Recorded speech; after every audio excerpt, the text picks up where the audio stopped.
Good afternoon. My name is Tim Berry, Administrator for Williamsport Retirement Village. To my left is Kristi Ashton, our COVID Coordinator.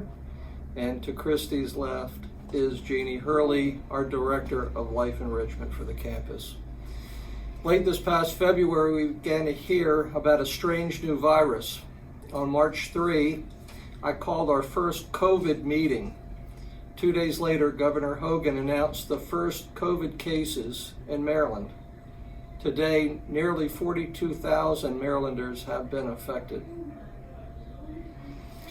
We are well aware of the emotional burden this places on our staff, you, the loved ones of our residents, and the residents in particular. Over the past many weeks, we continue to be challenged by the uncertainties associated with this terrible illness. We worry about resources, staffing, and obviously the virus itself. However, we have been inspired by the collaborative effort of local, state, and agency providers and extremely dedicated and committed staff and the strength of the human spirit.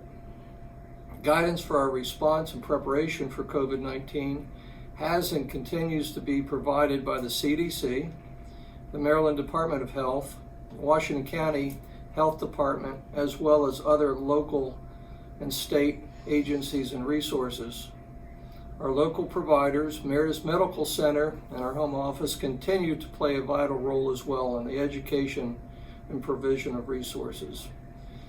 In spite of it all, I want you to know that we remain confident and hopeful. The availability of personal protective equipment, COVID testing, and a quicker response to those tests has greatly improved. Being COVID-free has provided us the gift of time and preparation. The commitment among this team to serve and care for your loved ones has never been greater. Moving forward, I'm happy to announce several new initiatives to keep you informed about the ways in which we're working to provide your loved one as safe and an emotional secure home as possible. Beginning this month, we will post a weekly YouTube update, which will be available at WRV YouTube channel and accessible through our Facebook page and website at bgf.org. Each week, a new topic will be shared. I will produce a bi-weekly email update to keep you informed and aware of current events and COVID-related information. A phone number and email address will also be posted on our website in the event you would like the newsletter mailed to your home, and or should you have any additional questions or topics you would like to see addressed. Please refer to our website for other additional COVID updates. Last but not least, I'm happy to begin today's presentation, which is the first one, with Kristi and Jeannie. We have several questions for them. The format of this will change from week to week. Maybe the location as well as the questions will change to give you a different look at the campus and what's happening here. So I'm going to scoot off frame so that we can turn this over to Kristi and Jeannie and ask them some questions, some of which have come from you and some are things that we think that you may want to know. Okay, Kristi, so much has been happening on the campus in so many ways, and I know we're playing catch up here a little bit. Can you highlight some of the items we've been working on? Yes, I'd love to. Lots of moving parts as the community, as yourselves are aware, we're certainly aware. So I'd like to highlight some of those things. So a big hot topic is universal testing, and we have received our dates for universal testing. That will be next Tuesday and Wednesday, March 26th and 27th. Every resident, every staff member will be tested. We're doing a drive-through method to capture our staff on those days. Some other bigger precautions that we're taking: screening of every single person that enters our facility takes place. A screening of the residents every day is occurring as well. We have the universal face mask precaution that you can see in this video. The mask is on at all times when people enter in the building after the screening is performed.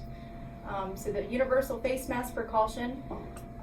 Medical workups for suspected patients with new onset of illness. They immediately go into isolative precautions. meaning full PPE. That's the glove, the gown, the mask, and a face shield as well. We have that in place. We have our Westview Terrace is our cohort unit, meaning that our new admissions from the hospital stay just on this unit for 14 days, at which point they are then safe to come up to other units. Before they can be admitted also, we're asking that a COVID test be completed before they enter the facility. Thankfully, our local hospitals are in agreement with that, and they've been so very helpful in navigating through this uncertain time. Let's see, what else can we say about that? Telehealth. Telehealth is a big measure also in terms of trying to limit the exposure in the community. So we've been working diligently with our local and some of our distant medical offices in order to keep residents here and facilitate those visits virtually. I think that those are probably the larger items that you're curious about, and those are some of the big ones. Okay, thank you so much. Yeah. Jeannie, next a question for you. I know that keeping the residents engaged and connected and keeping their spirits up is really important. What are we doing for the residents to keep them engaged and connected? Sure, I just kind of want to go off with Kristi and answering that question as well. You know, we want to reassure our families and our residents that during this season, during this COVID, that your loved one's health and happiness is our first priority, most of all. So with that being said, our Life Enrichment team is taking that into consideration right now. We want to encourage our families to continue the iPad visits, the FaceTime visits, the Skype, the window chats. We encourage you. We're going to be reaching out to you and encouraging you to come to our campus and to do, with the precautions that we have in place, to do window visits with their loved ones, with your loved ones, and with our residents. And you can call in. So if you would like to schedule that, and if you've not had an opportunity to do so, please call in to Malaya at extension 1184, and she can set that up with you to do that.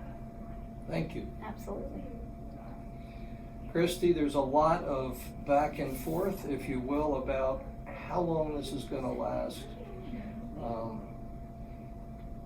Trying to predict what's next. How long do you anticipate these precautions being in place here at WRV? It's a very good question. I think it's a burning question that we all have as clinicians, providers, facilities, community. Everyone has the same question. And I wish that I could give us a clear answer, but I can't. I will say this though, we have to acknowledge that we house a very vulnerable population here. And so we have to ensure that we're taking all of the necessary precautions, and that we likely will follow them a lot longer than maybe some of our community, as things are beginning to reopen, we likely won't, right? So it's really crucial for us in this time, as things begin to open, to continue to follow the guidance daily. We know it changes daily, but taking that guidance from the state, from CDC, and following it very closely, because the people that we have here are vulnerable. So that's how I would answer that. All right, thank you so much. That concludes our presentation for today. We so much appreciate your tuning in. As we perfect the format and the presentation itself, we hope that this information will become even more valuable to you. So thank you so much for tuning in.